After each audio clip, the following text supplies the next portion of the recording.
Assalamualaikum anak-anak. Apa semuanya udah masuk ke Zoom meeting? Bentar ya, Ibu lihat dulu. Oh, baru 28 orang yang gabung nih. 9 orang lagi belum gabung. Mungkin masih persiapan ya. Nah, bagi kalian yang udah gabung, bisa hubungi teman lainnya yang belum gabung untuk segera masuk ke Zoom meeting. Karena pembelajaran akan segera dimulai. Sambil menunggu yang lain masuk, silahkan kepada semuanya untuk menyiapkan diri terlebih dahulu. Silahkan yang belum sarapan, sarapan dulu ya, karena masih ada waktu 5 menit lagi. Nanti ketika pembelajaran dimulai, semuanya harus fokus dan memperhatikan. Kemudian siapkan juga alat tulisnya untuk menulis poin-poin penting nanti. Baik anak-anak, waktu sudah menunjukkan tepat pukul 7. Itu artinya Ibu akan memulai pembelajaran hari ini. Alhamdulillah, Ibu lihat sudah ada 35 siswa yang sudah bergabung. Jadi, Ibu akan memulai saja ya. Sebelum memulai pembelajaran hari ini, silahkan kepada teman-temannya untuk membuka kamera masing-masing. Ayo semuanya on cam ya. Dibuka kameranya. Agustian, buka kameranya ya nak. Awanda juga ya. Semuanya kameranya harap dibuka dulu. Biar Ibu bisa melihat wajah kalian yang cantik-cantik dan ganteng-ganteng. Dea, kenapa tidak on cam? Lisa, dibuka juga kameranya ya. Amel, kenapa tidak dibuka kameranya nak? Oh, kurang jaringan. Baik, tidak apa-apa jika di sana terkendala jaringan. Untuk semuanya, jangan lupa juga diaktifkan kameranya, tetapi mikrofonnya di-unmute atau jangan diaktifkan ya. Karena ketika pembelajaran berlangsung, hanya Ibu yang berbicara. Jadi suaranya tidak tabrakan sama suara-suara yang lain. Kalian bisa membuka mikrofon ketika Ibu persilahkan untuk berbicara. Jadi sekarang semuanya di-unmute dulu ya. Ya, di-unmute ya. Oke, bagus. Sepertinya semuanya udah siap nih untuk belajar. Ibu mulai saja pembelajaran hari ini. Oh iya, selamat datang Lia. Baru gabung ya? Iya, tidak apa-apa. Pembelajarannya sekarang akan dimulai ya. Jadi, silahkan dibuka kameranya dan di-unmute mikrofonnya. Baik, alhamdulillah semuanya sudah masuk ke grup, sudah gabung ke Zoom meeting ini. Ibu mulai pembelajaran hari ini.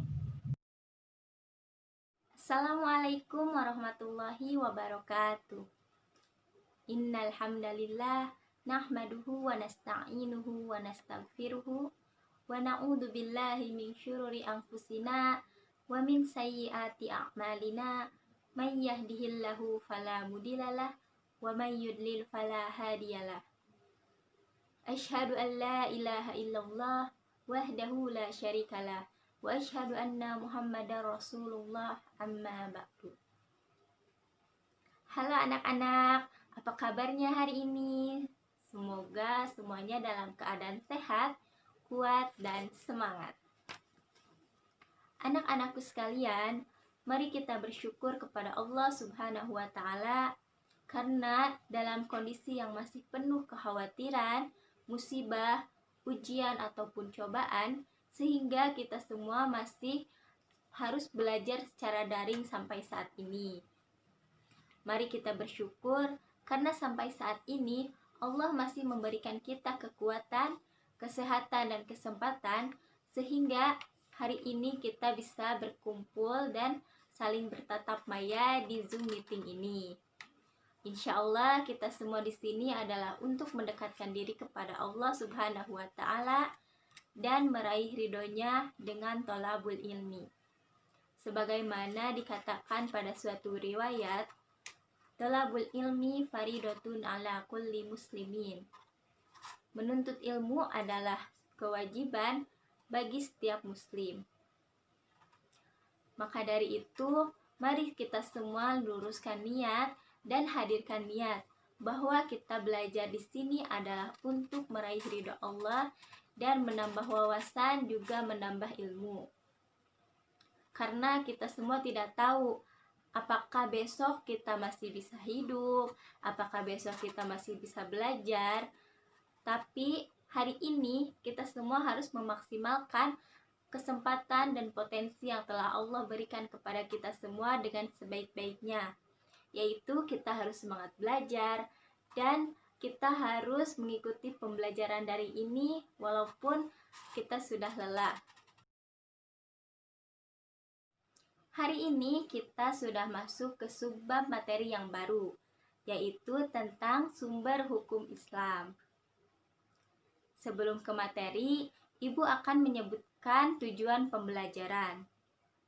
Yang pertama adalah siswa mampu menjelaskan Al-Quran, hadis, dan ijtihad sebagai sumber hukum Islam.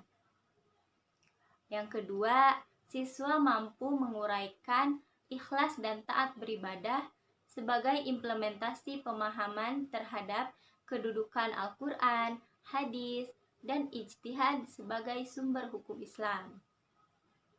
Yang ketiga, siswa mampu menelaah Al-Quran, hadis, dan ijtihad sebagai sumber hukum Islam. Yang terakhir, siswa mampu menjelaskan macam-macam sumber hukum Islam. Nah, itulah tujuan pembelajaran pada hari ini. Anak-anak, coba siapa yang masih ingat pada pertemuan kemarin kita membahas apa? Ya, betul. Pertemuan kemarin kita membahas tentang perilaku jujur sebagai cermin dari kepribadian. Sebagaimana dalam Al-Quran dan hadis terdapat perintah untuk berperilaku adil dan jujur dalam kehidupan sehari-hari. Lalu, kenapa sih kita harus mengikuti Al-Quran dan meneladani apa yang ada di dalam hadis? Kenapa ya? Ada yang tahu? Ya, betul Rangga. Karena Al-Quran dan hadis merupakan sumber hukum Islam yang menjadi pedoman hidup kita semua. Sumber hukum Islam adalah segala sesuatu yang dijadikan dasar acuan atau pedoman ajaran Islam. Ulama fikih bersepakat bahwa sumber hukum Islam ada 3. Yang pertama adalah Al-Quran, yang kedua adalah hadis, dan yang ketiga adalah ijtihad. Al-Quran menurut bahasa berasal dari kata qara'a yaqra'u Qur'anan, yang berarti segala sesuatu yang dibaca atau bacaan. Sedangkan menurut istilah, Al-Quran merupakan kalamullah yang diturunkan kepada Nabi Muhammad SAW dalam bahasa Arab dan sampai kepada kita secara mutawatir. Al-Quran bersifat dinamis, benar, dan mutlak. Dikatakan dinamis karena Al-Quran berlaku di mana saja, kapan saja, dan kepada siapa saja. Bersifat benar karena Al-Quran mengandung kebenaran yang dapat dibuktikan dengan fakta dan kejadian yang sebenarnya. Lalu, Al-Quran bersifat mutlak, yaitu yang tidak diragukan lagi kebenarannya.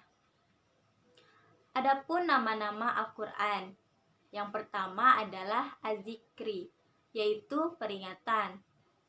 Yang kedua adalah Al-Furqan, yaitu pembeda. Dan yang ketiga adalah as-suhuf atau lembaran-lembaran. Para ulama sepakat membagi hukum yang ada di dalam Al-Quran menjadi 3 bagian. Yang pertama adalah hukum i'tiqadiyah, yaitu hukum yang berkenaan dengan akidah dan keimanan. Keimanan terhadap hal-hal yang gaib yang terangkum dalam rukun iman, yaitu pertama, iman kepada Allah Subhanahu wa Ta'ala. Yang kedua, iman kepada malaikat Allah Subhanahu wa Ta'ala. Yang ketiga, iman kepada kitab-kitab Allah. Yang keempat, iman kepada nabi dan rasul. Yang kelima, iman kepada hari akhir. Dan yang keenam, iman kepada qada dan qadar. Yang kedua adalah hukum khuluqiyah, yaitu hukum yang berkenaan dengan syariah atau ibadah. Hukum ini mengatur tentang tata cara beribadah yang baik yang berhubungan langsung dengan Al-Khaliq, yaitu Allah Subhanahu wa Ta'ala, yang disebut dengan ibadah mahdoh, maupun ibadah yang dilakukan dengan sesama manusia, yang disebut dengan ibadah ghairu mahdoh. Hukum yang ketiga yaitu hukum amaliyah atau akhlak dan budi pekerti, yaitu berupa tuntunan bagaimana seharusnya manusia berakhlak atau berperilaku baik, berakhlak kepada Allah, kepada sesama manusia, maupun kepada makhluk lainnya. Aturan Allah yang terdapat dalam Al-Quran terbagi menjadi 3 fungsi utama, yaitu sebagai huda atau petunjuk, sebagai bayinah atau penjelas, dan sebagai furqan atau pembeda. Nah, dikatakan sebagai huda atau petunjuk, yaitu Al-Quran berisi tentang petunjuk yang harus diikuti tanpa harus ditawar-tawar lagi.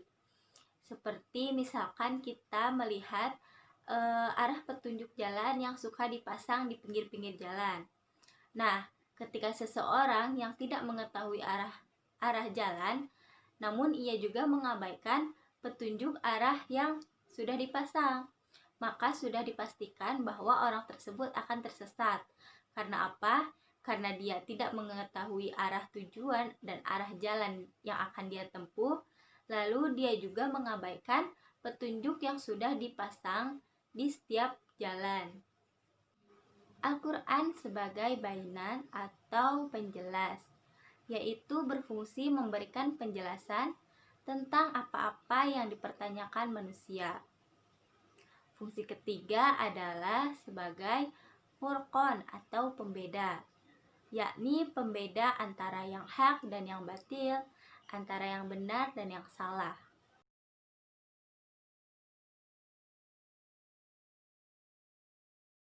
Kita semua tahu bahwa Al-Quran di masa Rasulullah dituliskan di berbagai benda dan tersebar di antara para sahabat. Lalu, bagaimana Al-Quran bisa dibukukan?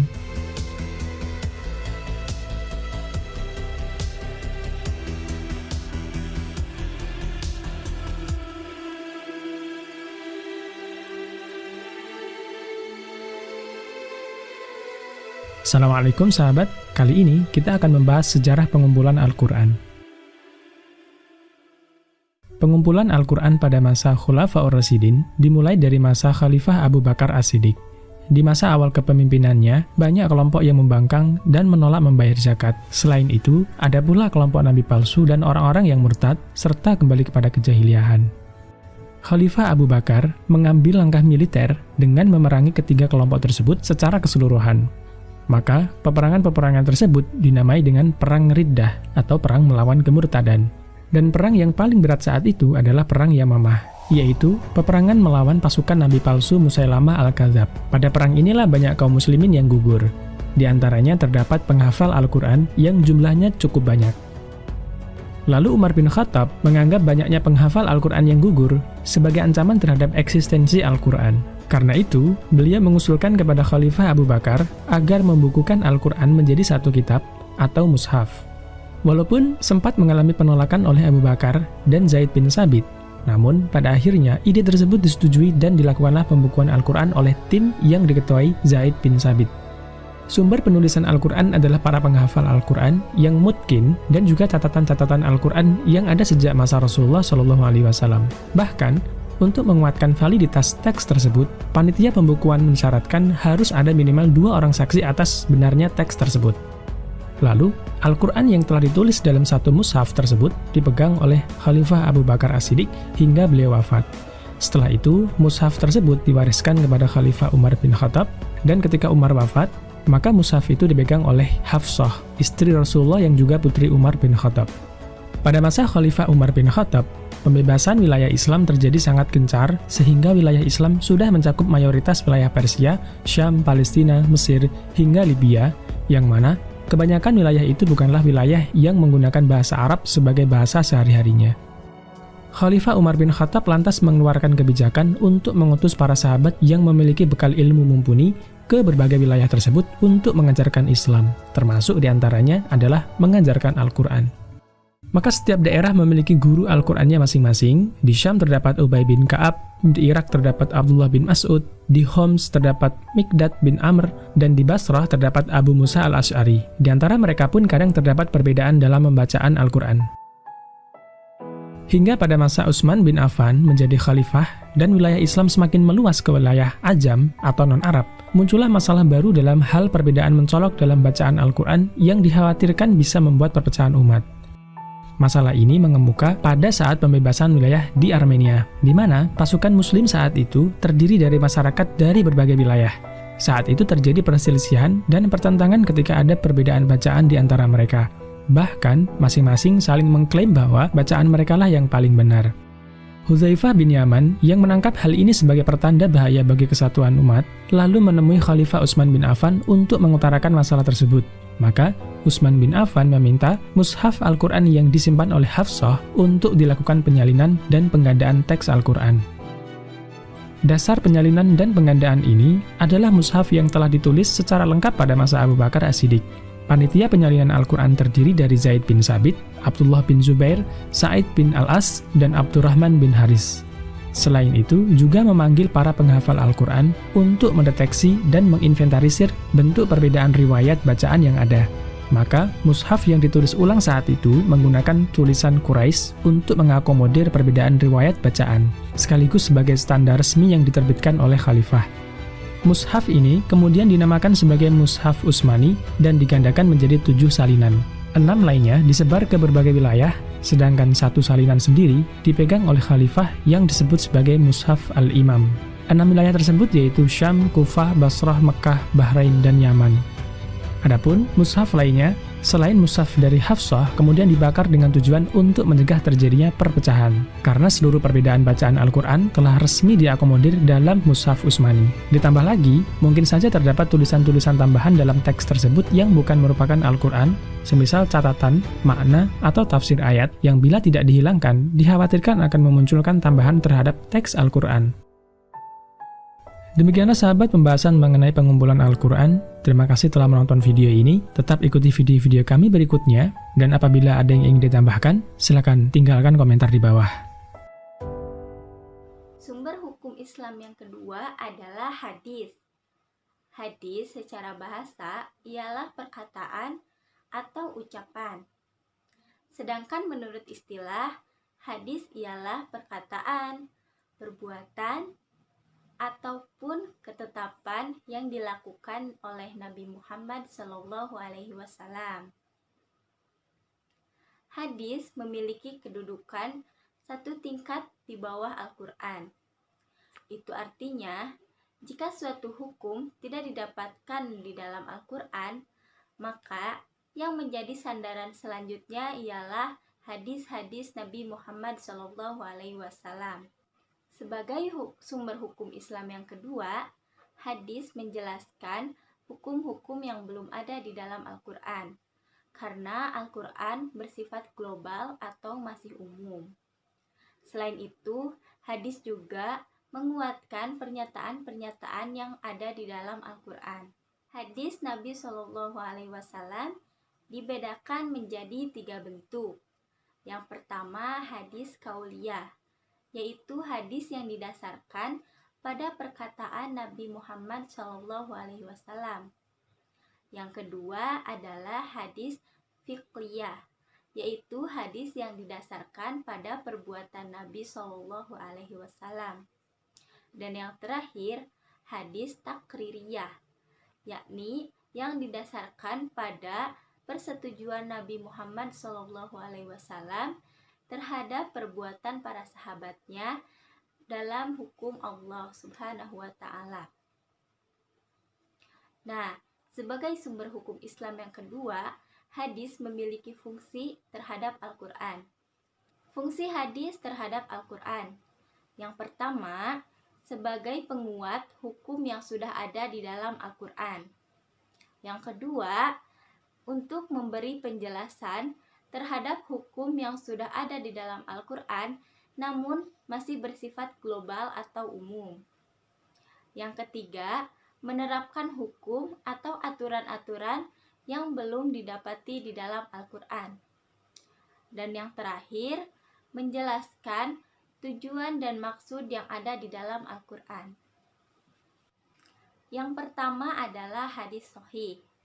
Hadis ini merupakan hadis yang diriwayatkan oleh perawi yang adil, kuat hafalannya, tajam penelitiannya, sanadnya bersambung kepada Rasulullah SAW, tidak tercela, dan tidak bertentangan dengan orang yang lebih terpercaya. Hadis ini biasa dijadikan sebagai sumber hukum dalam beribadah atau hujjah. Yang kedua adalah hadis hasan. Hadis hasan diriwayatkan oleh perawi yang adil, namun kurang kuat dalam hafalannya. Sanadnya bersambung, tidak tercela dan tidak bertentangan. Sama halnya seperti hadis sahih, hadis hasan pun dijadikan sebagai sumber hukum dalam melakukan amal soleh. Yang ketiga adalah hadis doif. Ini merupakan hadis yang tidak memenuhi kualitas hadis sahih maupun hadis hasan. Para ulama mengatakan bahwa hadis ini tidak bisa dijadikan sebagai hujah. Akan tetapi hadis ini dapat dijadikan sebagai motivasi dalam beribadah. Yang terakhir adalah hadis maudhu, yaitu hadis yang tidak bersumber atau bukan bersumber kepada Rasulullah SAW. Atau hadis ini disebut dengan hadis palsu. Dikatakan hadis padahal sama sekali bukan hadis. Jelas, hadis ini tidak bisa dijadikan landasan atau tidak bisa dijadikan sebagai hujah. Dan hadis ini tertolak. Sumber hukum Islam yang ketiga adalah ijtihad. Ijtihad berasal dari lafal ijtahada yajtahidu ijtihadan, yang berarti bersungguh-sungguh atau berusaha keras. Nah, menurut istilah, ijtihad ialah berusaha dengan sungguh-sungguh untuk memecahkan suatu masalah yang ketetapan hukumnya tidak terdapat di dalam Al-Quran maupun hadis. Orang yang berijtihad dinamakan mujtahid. Untuk berijtihad, seseorang harus memenuhi syarat-syarat sebagai seorang mujtahid. Yaitu yang pertama, seorang mujtahid harus memahami kandungan Al-Quran dan hadis. Yang kedua, memahami bahasa Arab dengan ilmu yang sangat mendalam. Yang ketiga, memahami usul fikih dan kaidah-kaidah fikih secara mendalam. Yang keempat, memahami persoalan ijma. Dan yang kelima, memiliki kecerdasan dan berakhlakul karimah. Itulah sebagian syarat-syarat yang harus dimiliki oleh seorang mujtahid.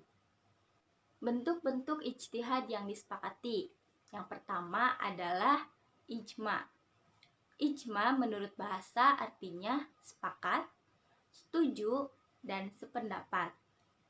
Sedangkan menurut istilah, ijma berarti kesepakatan para mujtahid terhadap suatu masalah setelah Rasulullah SAW wafat tentang hukum syar'i. Contohnya ialah pengumpulan ayat-ayat suci Al-Quran yang masih terpisah, kemudian menggabungkan dan membukukannya menjadi sebuah mushaf. Bentuk ijtihad yang kedua adalah qiyas. Qiyas menurut bahasa artinya mengukur, membandingkan, dan menimbang. Sedangkan menurut istilah, qiyas berarti menentukan hukum atas suatu kejadian yang tidak ada dasar nasnya dengan kejadian yang sudah ada nasnya berupa Al-Quran maupun hadis, karena keduanya memiliki persamaan ilat.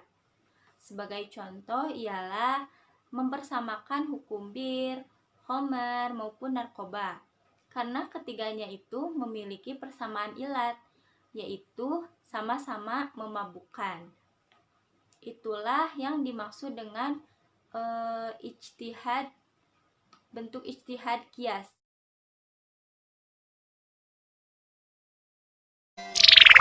Halo, kalian pasti sudah kenal aku. Pasti, waktu kalian masih kecil, orang tua dan guru kalian sudah mengenalkan dan mengajari cara membaca aku. Yuk, aku bernama Al-Quran. Kamu tahu kan, aku dapat tugas dari Allah yang sangat berat, yaitu menjadi pedoman hidup semua umat muslim sampai akhir zaman. Tapi meskipun begitu, aku nggak boleh sombong. Oke, sekarang aku lanjutin ceritanya ya. Aku diturunkan Allah kepada Nabi Muhammad SAW pertama kali di Gua Hiro melalui malaikat Jibril. Waktu itu, Nabi Muhammad sedang berzikir dan berdoa. Kalian tahu Gua Hiro ada di mana? Gua Hiro ada di sekitar Mekah. Pada malam itu juga, Nabi Muhammad SAW diangkat menjadi Rasul terakhir. Kala itu, beliau melihat malaikat Jibril yang menampakkan diri sebagai manusia, berpakaian baik dan sangat ramah, menyuruhnya membaca. Dan Muhammad menjawab, "Aku tidak tahu bagaimana caranya membaca." Jibril menegaskan, "Bacalah dengan menyebut nama Tuhanmu yang menciptakan. Dia menciptakan manusia dari segumpal darah. Bacalah, dan Tuhanmu yang paling pemurah, yang mengajarkan manusia dengan perantaraan kalam. Dia mengajarkan kepada manusia apa-apa yang tidak diketahuinya." Iqra bismi rabbikal ladzi khalaq. Khalaqal insana min 'alaq. Iqra wa rabbukal akram. Alladzi 'allama bil qalam. 'Allamal insana ma lam ya'lam. Oh iya, aku tidak diturunkan sekaligus, melainkan berangsur-angsur selama 22 tahun, 2 bulan, dan 22 hari. Lama sekali ya. Sewaktu aku diturunkan, aku ditulis di atas tulang-tulang hewan, daun-daun kering, dan sebagainya. Bahkan ada juga yang mampu menghafalku. Penghafal Al-Quran ini disebut Hafiz. Wahyu yang terakhir turun ketika Rasulullah mengerjakan haji wada pada tahun 10 Hijriah. Al-yawma akmaltu lakum dinakum wa atmamtu alaikum ni'mati wa raditu lakumul Islam madina. Lalu kenapa ya kita tidak memakai kitab-kitab yang lain? Kenapa kita hanya boleh memakai Al-Quran sebagai pedoman hidup kita? Mau tahu jawabannya? 1. Karena kitab yang lain telah banyak diubah oleh manusia. Afatatma'una ayyu'minu lakum wa qad kana fariqum minhum yasma'una kalamallahi thumma yuharrifunahu min ba'di ma aqaluhu wa hum ya'lamun.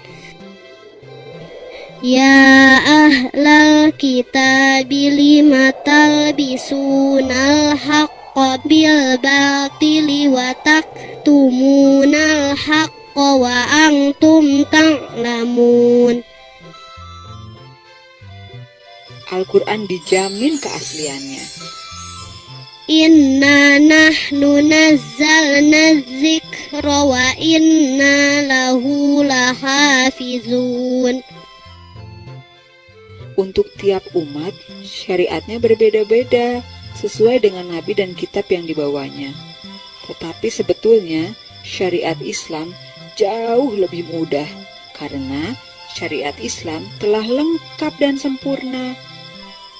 Likulli ummatin ja'alna mansakanhum nasikuhu fala yunazi'unnaka fil amri wad'u ila rabbik innaka la'ala hudam mustaqim.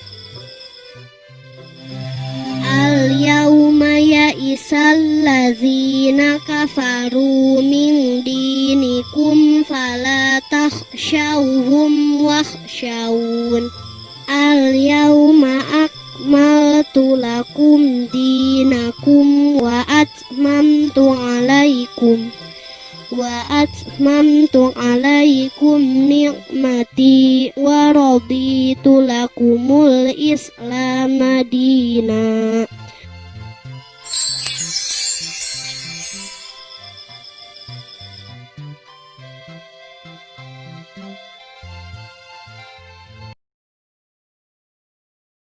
Hikmah dalam mempelajari sumber hukum Islam.